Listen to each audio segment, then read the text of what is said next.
Waiting for it to, okay, so we are live on air, so we can begin. So good morning, everyone, and welcome to Sharks4Kids Shark Week featuring awesome women in the shark field. My name is Lucy, and I'll be your host for today. For those of you who don't know or are new to Sharks4Kids, they are creating the next generation of shark and ocean advocates through education, outreach, and adventure. So make sure you head over to sharks4kids.com and check out the amazing selection of curriculum, photos, videos, and interviews with leaders in the shark field. So it's my pleasure to welcome Jillian Morris, who is the founder of Sharks4Kids. But not only that, she's also a marine biologist, a shark conservationist, a free diver, a scuba diver, an explorer, an educator, a lover of all things water, and of course, obsessed with shark. So enough of me talking. You can take it away, Jillian. All right, thank you. I'm just going to have you go ahead and mute Christina's screen because I think I can still hear them. Okay. Let's make sure everyone's down. Is that better? It's not muted. I'm not muted, or? No, they aren't. Everyone, oh, that's your volume. Whoops. Okay, everyone's volume is down now. Okay, perfect. Okay. All right. Good morning, everyone. My name is Jillian, and I'm the founder of Sharks4Kids. I'm also a marine biologist, shark conservationist, and pretty much spend as much time with sharks as I can, and I've been really lucky to be able to do that. So working all around the world. So today I'm going to talk a little bit about photography, because I spend a lot of time photographing sharks and why this is really important for science and conservation. I hope everyone can hear me okay. I'm sorry, I'm just getting over being sick, so I don't have much of a voice. So hopefully everyone can hear me okay. But I'm going to go ahead and share my presentation, and let's see if it's share. And if you'll just let me know when it comes up. There we go. From the beginning. All right, you're good. It's up. Perfect. All right, so I'm really lucky. I do spend, oh, hang on, guys. This is not, oh, I'm sorry, guys. This is not the right talk. Of course not. Just 1 second. I just did another talk.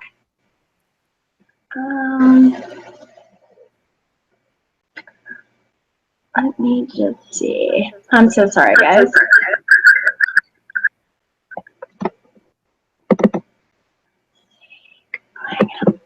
There we go. It's just 2 seconds, and it'll load, and we'll be good to go.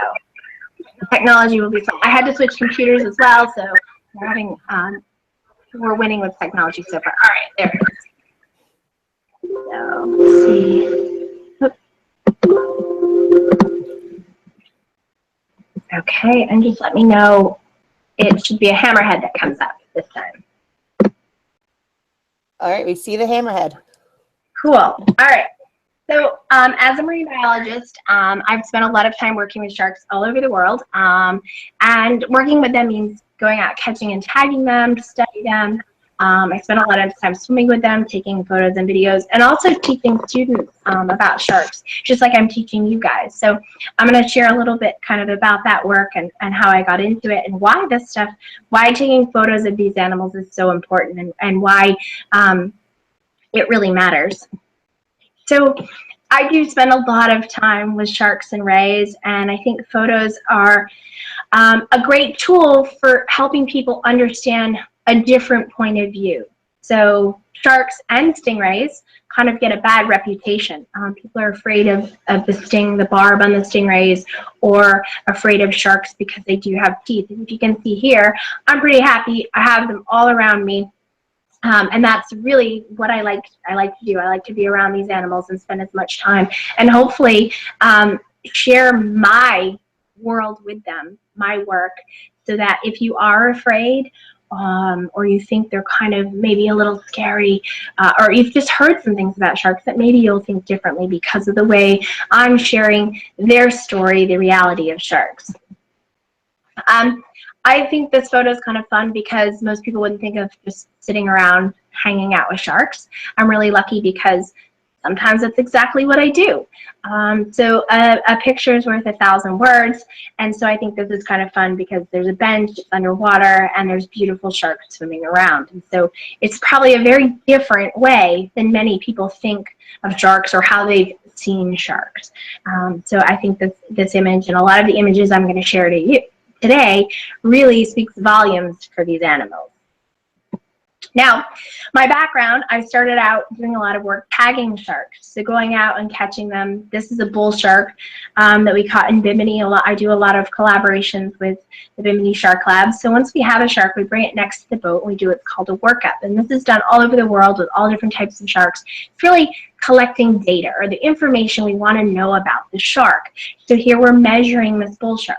And it's cool because from the tip of the nose to the tip of the tail, that gives us a total length. It can help us actually estimate the weight of the shark because this one's a little too big to bring in the boat.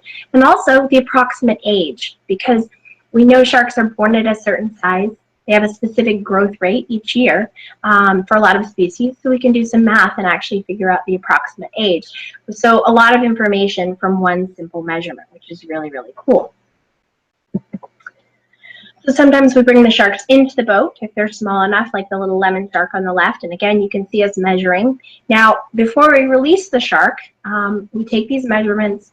We can take 3 length measurements.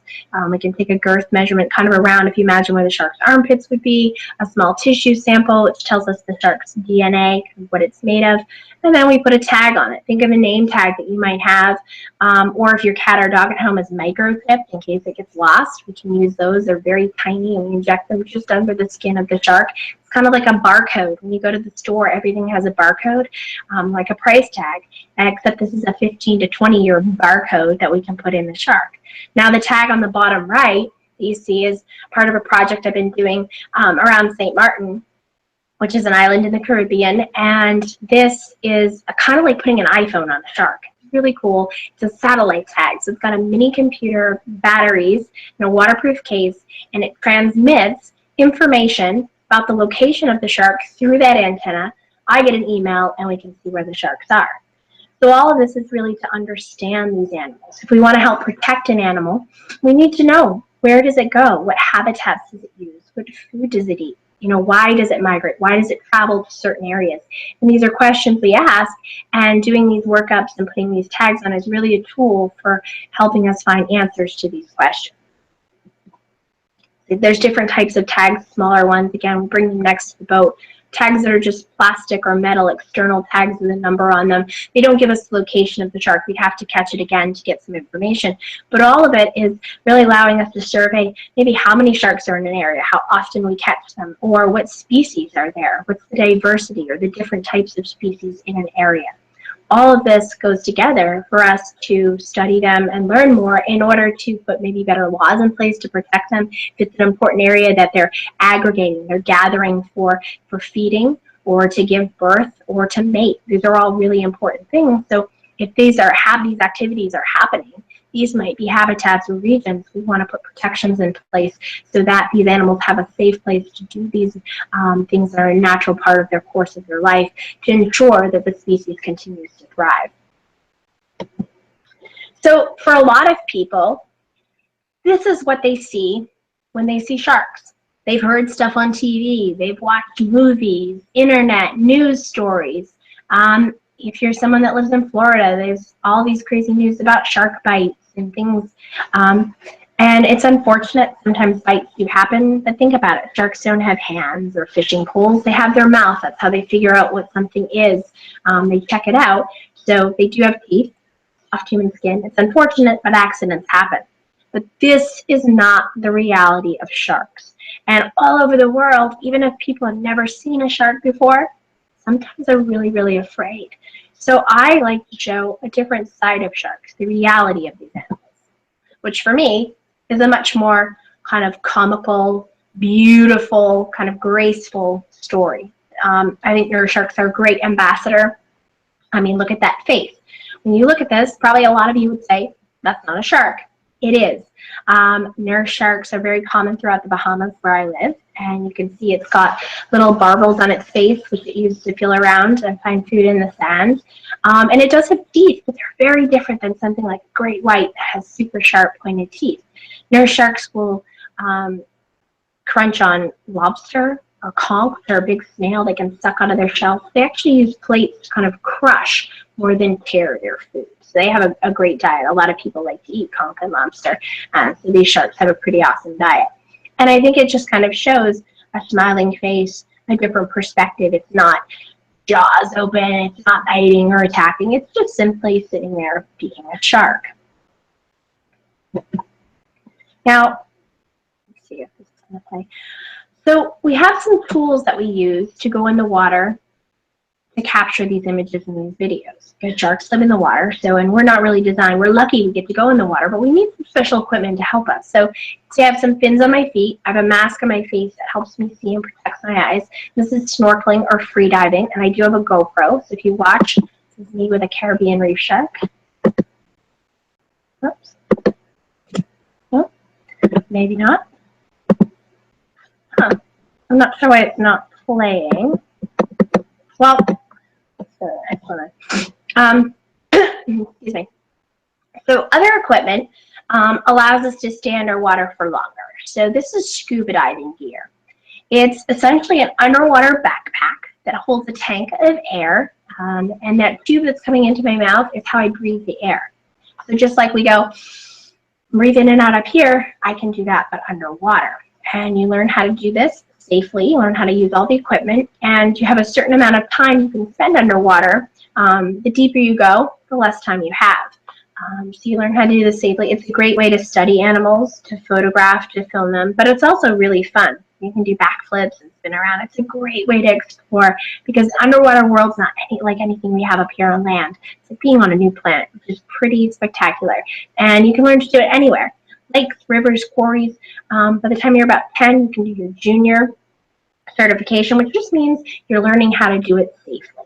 And it's an awesome thing for fun, but also really for learning about the ocean.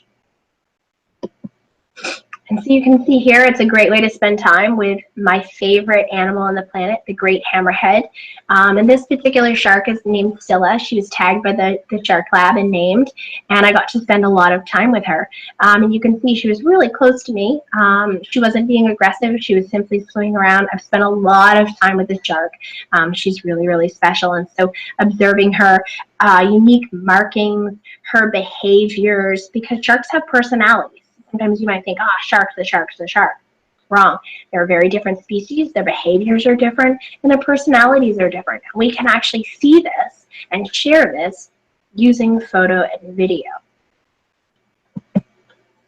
Other times we go into different habitats. So this is a special camera. This is got a big underwater dome, so it makes it kind of like a fisheye. It makes everything come into focus, and I can go underwater. This is a very shallow mangrove nursery. So little lemon sharks spend the first few years of their life in these mangroves. These roots are right down in the water, and you can see all the little fish under there. It's really like, think about nursery school, but instead of reading or writing, they're learning how to be sharks. They're practicing their skills of hiding from predators and finding food. And these little lemon sharks actually have best friends, which is really cool. People, again, think sharks are mindless. They're not. They're actually quite intelligent, and some of them are very, very social, including these little lemon sharks that hang out with their buddies.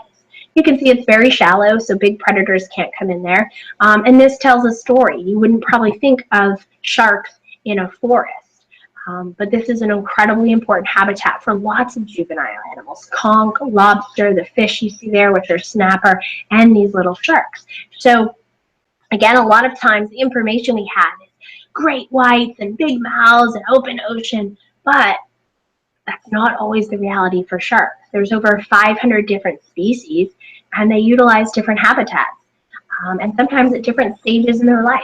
So shallow mangrove habitats before they move out into deeper coral reefs, just like you go to elementary school and then middle school and then high school, right? So again, some similarities that they have with us that you might not think of when you think of sharks.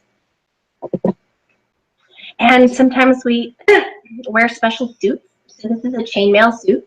and I can wear it when I go in the water.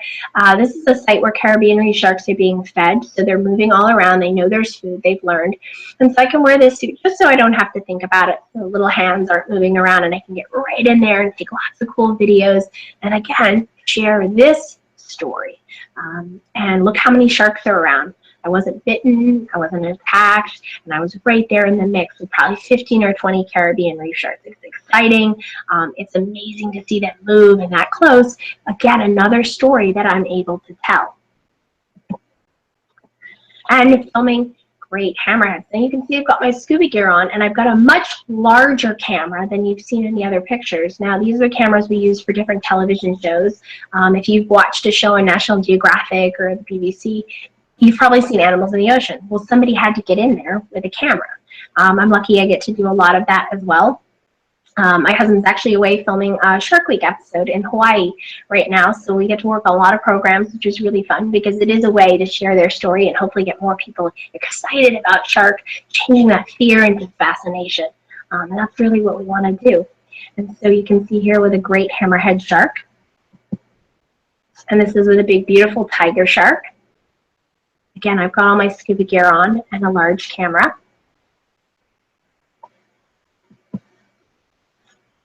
So this is what the camera looks like. So you think about your normal camera you might have. If you put it in the water, it wouldn't last for very long. So this camera goes inside a special case. If you have a GoPro, it's very similar, except this is a big case made of metal. This one weighs about 80 pounds. It's pretty heavy. And the thing at the top that says Gates, that's a TV screen. So we don't have to put our face down against the back of the camera. We can actually see what's going on. And it goes in there. We can control the camera using the controls on the sides. Everything the camera can do on land, we can do. And there's different styles of housings, either made of metal or plastic. And it protects the camera from the salt water, but also the pressure. Because if you've ever dived down to the bottom of a pool, you feel it against your ears, pressure increases, things become smaller. So you have to protect the hard case so the camera doesn't start to get crushed. There's different types. This is a photo camera, and I do love it when the sharks come right up, kind of check out the camera, because sharks have what's called their sixth sense. They have all these ampullae that detect electrical pulses. And it's kind of like their shark's superpower. Things like heartbeats or movements. So if a fish is buried in the sand, even though it's hiding, the shark can still feel that. Camera also gives that off. So it's giving off a bit of an electrical pulse. So the shark is curious it's coming up because it doesn't smell or look like food, but it is giving off that pulse. So it's coming up to check out what it is, which means we can get some great up-close photos like this big, beautiful tiger shark. Or this little nurse shark that looks like it really is posing for the camera with some smiling rays. So you wouldn't think maybe necessarily of sharks as cute or smiley, but look at these photos. These really show those rays with that kind of happy little face, which it's not to say that they're happy or they're smiling, but it does kind of just show and make us think differently. And I like the angle and being able to share that with people. Again, the goal is to have people think differently and see sharks in a different light.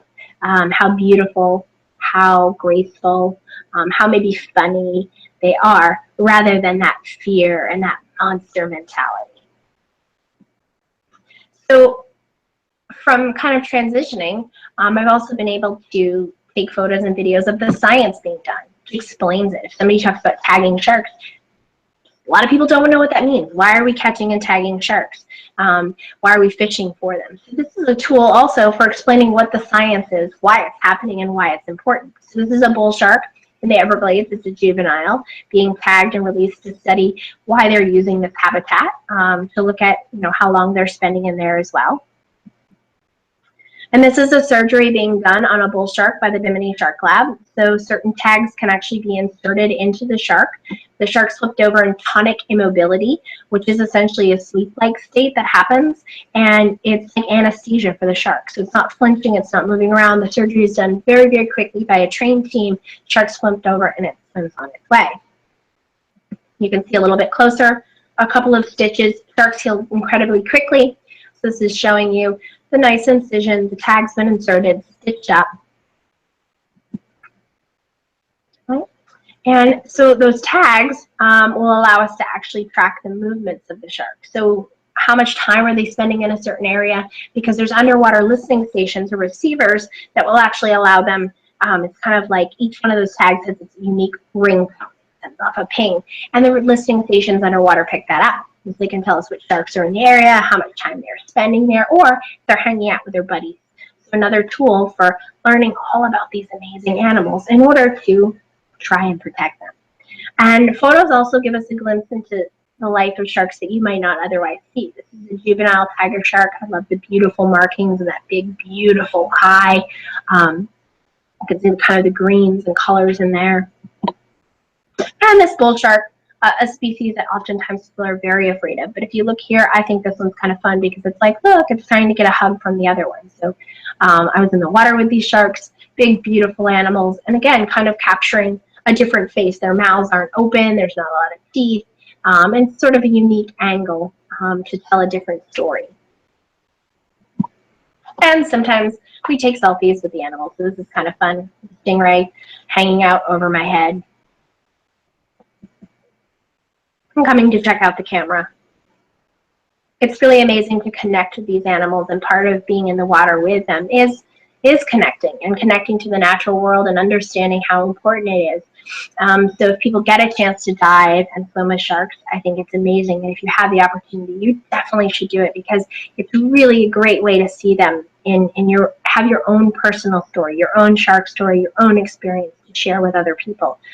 People might be afraid of stingrays, and I can show them this and say, wow, look, I was with them. This animal wasn't trying to hurt me. I wasn't trying to hurt it. We had a cool moment that we shared, a mutual kind of connection, probably much more so for me than the shark, but either way, but I wasn't hurting it and it wasn't hurting me, and that's very, very possible to have with these animals, those moments. And the last thing is, we've been working on a project actually where we've been putting cameras on the sharks.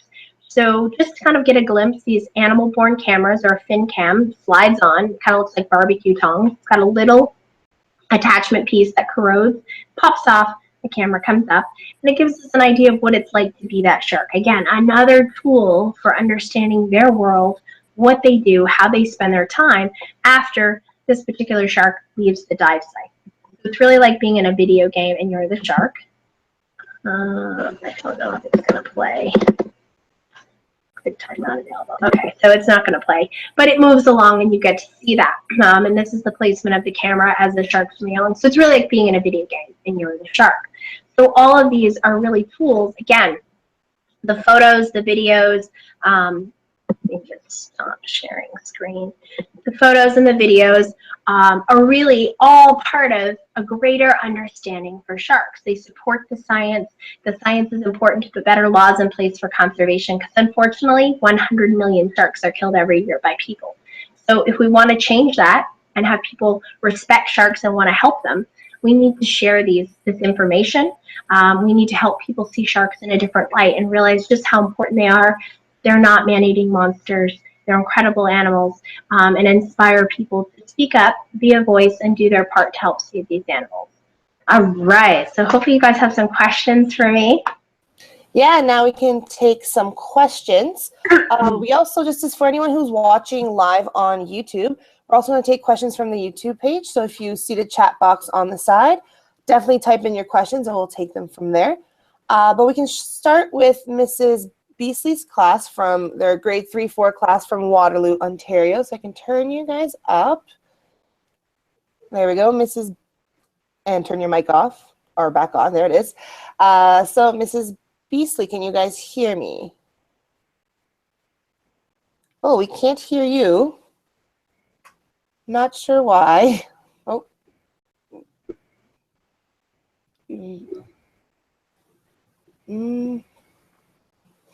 I can see you guys waving. But I don't know why we can't hear you.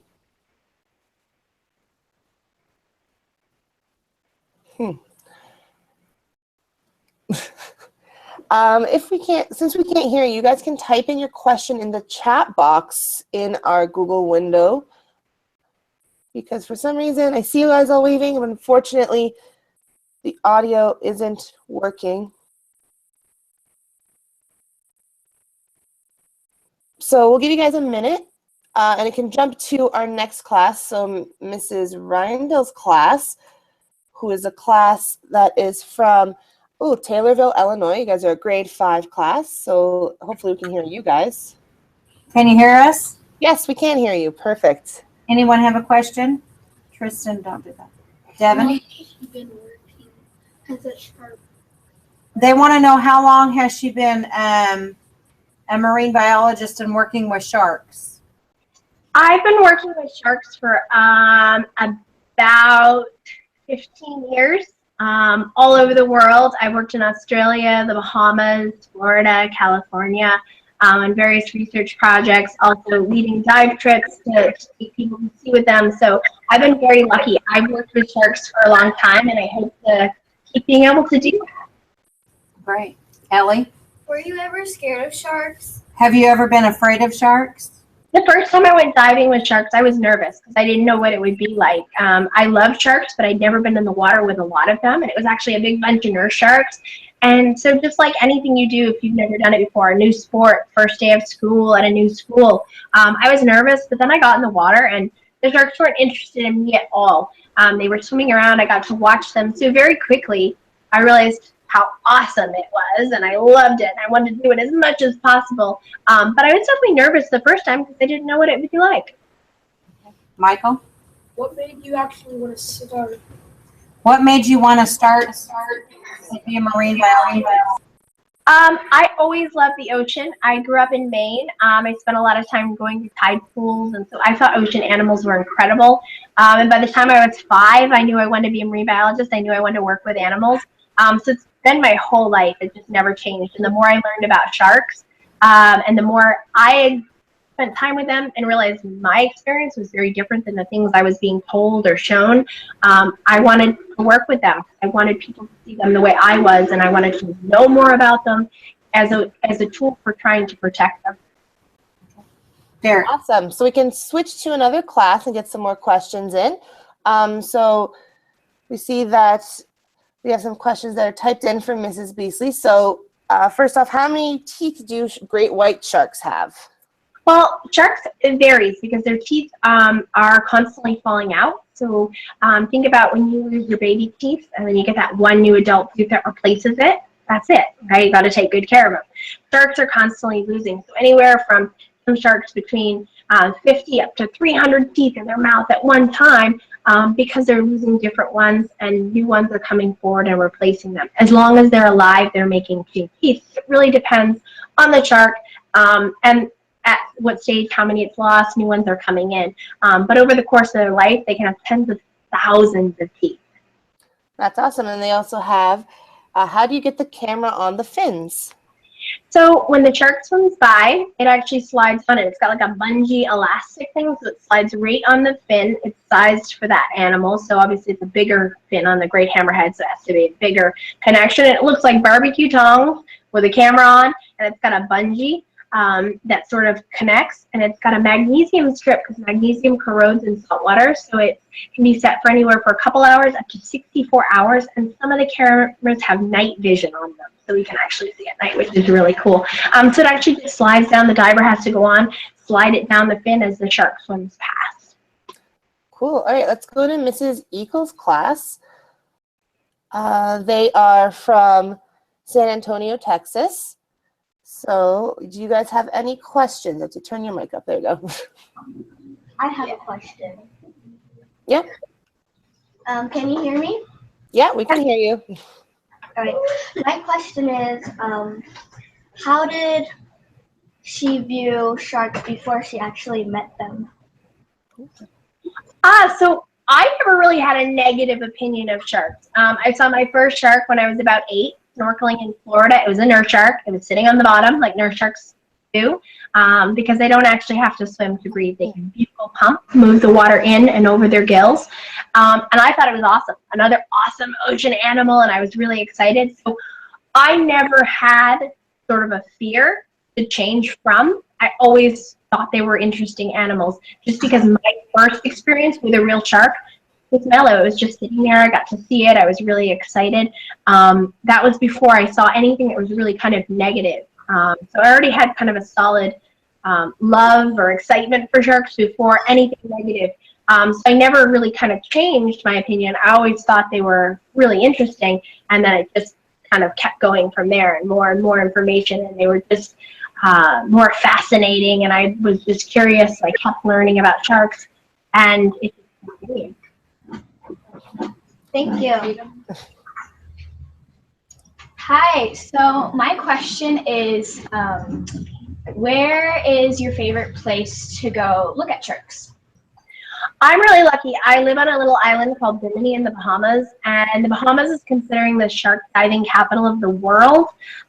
So I can go see sharks in my backyard. And the great hammerheads migrate through in the colder months, and they're my favorite animals. So I'm really lucky. Where I live is my favorite place to go see sharks because we see so many different species, and every day is different, from the mangroves to reef sharks to hammerheads, bull sharks, tiger sharks. So it's a really special place. So I'm very lucky that my favorite place to see sharks is right where I live. Cool, thank you. Awesome. So let's jump to Mrs. Luciano's class. Luciantonio. Wow, I'm sorry, I keep messing that up. Even though we can't see you guys, we can still hear you. Why do sharks attack people?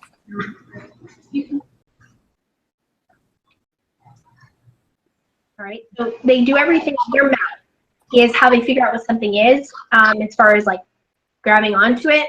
They don't have a hand to go, oh, what is this? How they taste it, and how they catch their food. So if they're going up to figure out what something is, they do kind of a mouth punch. It's not an actual full bite, it's a mouth punch. And unfortunately, because of the teeth, damage happens. You also see mistaken identity. Things in the water humans might look like: fish, turtles, sea lions. The water's murky. So that's really, it's really kind of figuring out what something is. An accidental bite. It's not that humans are on the target list and not swimming around looking for humans. So it's really very, very rare. Actually, on average, only about it's anywhere from 5 to 10 people die from shark attacks in a single year. So it's extremely, extremely rare. So if you go in the ocean and you see a shark, be excited, because that means our ocean is healthy. And, you got to see one, which is great. But you shouldn't be afraid that all of a sudden you're in danger. Awesome. Do you have another question there? Yeah, one more. Go. How can we help the sharks? So no matter where you live, things you can do are sharing this information. Hopefully you learned some things today. Maybe you could pick out a favorite shark and do a shark poster at school and share that, make a video, talk to your family. Not buy certain shark products. Things like the oil is their livers used to make lipstick, makeup, lotion, Sharks4Kids Suit. You see that it's still sold in places throughout the U.S. and Canada. Not buying that, because if you don't buy the products made from sharks and they're not making money, hopefully they won't make them anymore. But really being a voice for sharks, sharing that information and helping people understand that they're not man-eating monsters. They're important for healthy oceans, which is important for all of us no matter where we live. So being able to share that information. Really easy, fun, simple things that you could do to actually help save these animals. Awesome. So before we jump to Mrs. Novak's class, a question that's popped up on YouTube a few times now is, do sharks sleep? And if so, how? So it's very different than how we sleep. They don't get to go home in their sharky cave in pajamas.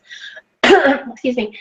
So they'll rest certain parts of their brain. So for a shark like a great white that has to keep swimming in order to breathe, it has to move forward for water to come in its mouth and pass over the gills. They will slow down extremely, extremely slow, almost like they're going to fall over, and rest parts of their brain. So if a shark isn't actively hunting, maybe the part of the brain responsible for smell is resting a bit. So it's really kind of resting different parts of the brain rather than actually shutting down their system kind of the same way we do to go into a deep REM sleep. And if they're a shark that can rest on the bottom, then they can do it while that's happening. But for things like great whites and makos, it's kind of like sleepwalking, taking a little nap while they're moving along. Awesome. All right. So Mrs. Novak's class, do you have any questions for us?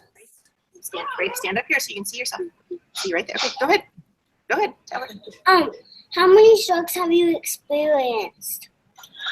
I've done or tagged thousands of sharks. I'm really, really lucky. I swim with sharks every week. I'm working with them, so all different species, probably 35 or 40 different types of sharks. I have a long list of ones I want to see, but I'm really lucky, so I've gotten to work with probably thousands of sharks. Awesome. Do you have another question? Oh, yeah, one more. How long do hammerheads live? The work that's being done in Bimini is trying to figure out.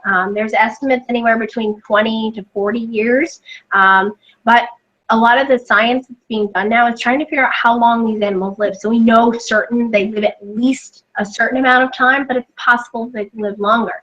It was believed that lemon sharks might only live like 25 to 28 years, but now they live up to 40. So that was recently discovered because some of the work done in Bimini. So at least probably 25 to 30, maybe longer. And it also depends on the type of hammerhead because there's 10 different species. So but something like a great hammerhead, probably anywhere from 25 to 30 that we know of.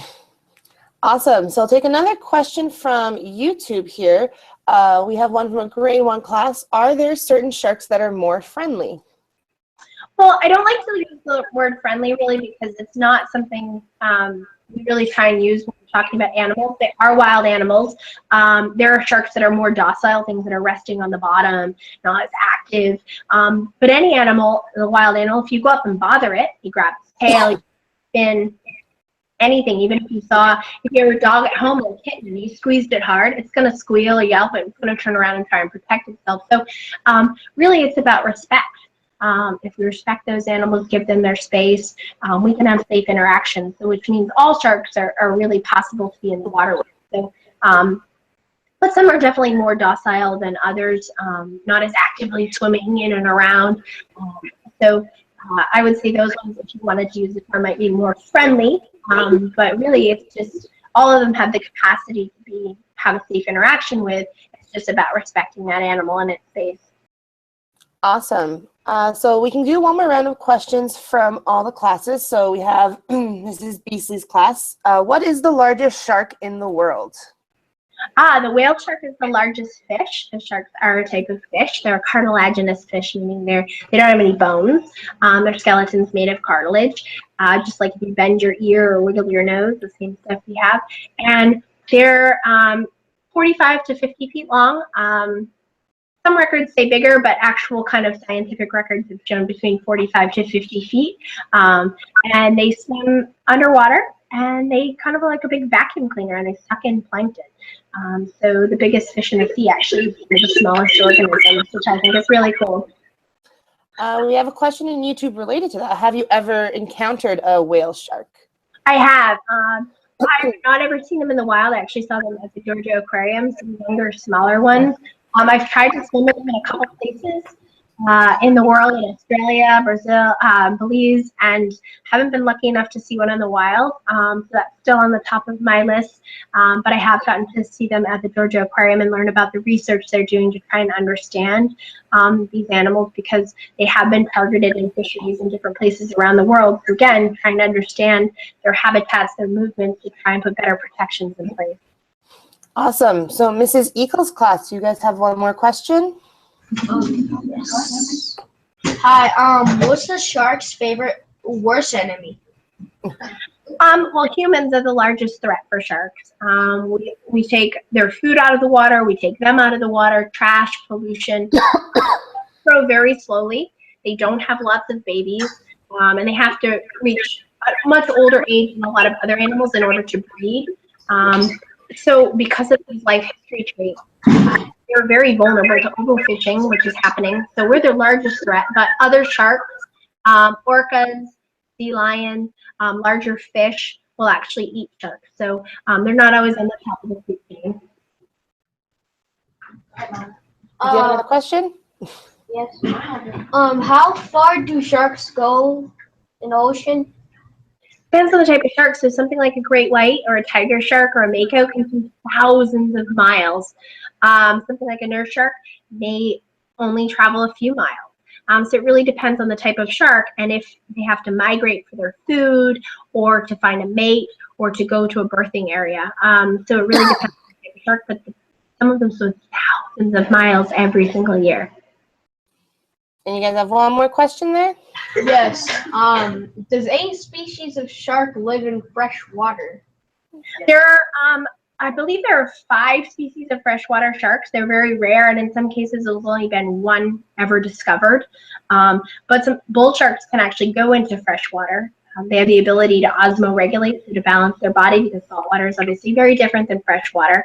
And so they will go up into brackish water, or have been found thousands of miles up rivers in Australia, up the Mississippi River. So they have the capacity to do that. But there are species of actual freshwater sharks, extremely rare. We know very, very little about them. Awesome. So Mrs. Luciantonio's class, do you have any more questions? No, but we have to sign off. So we just want to say thank you very much.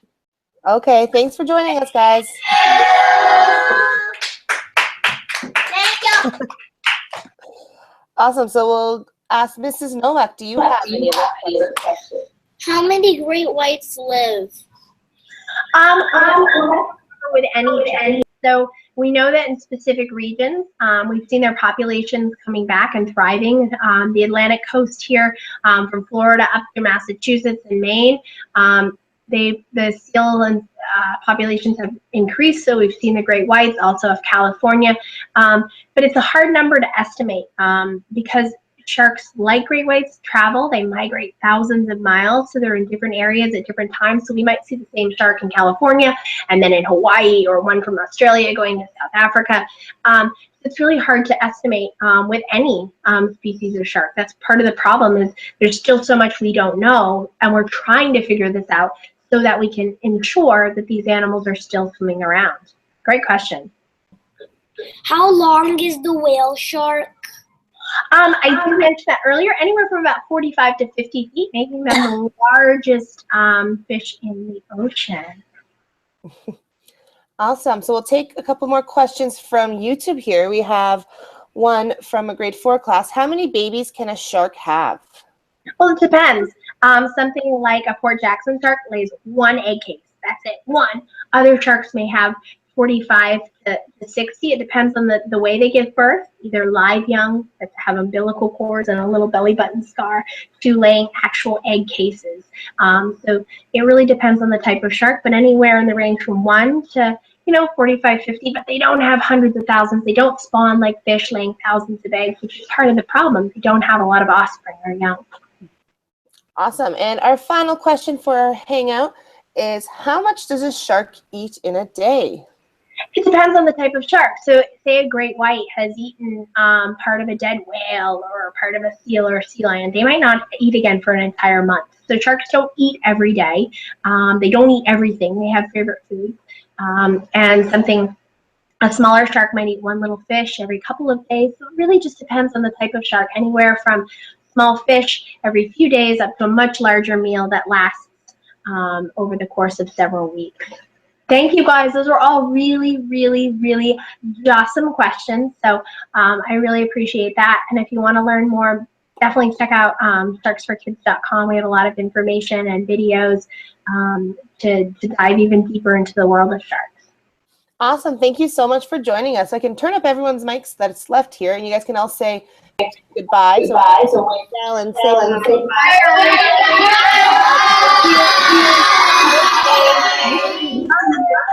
bye. Thank you. Thank you. Guys, thanks for everyone watching live. Thanks, guys.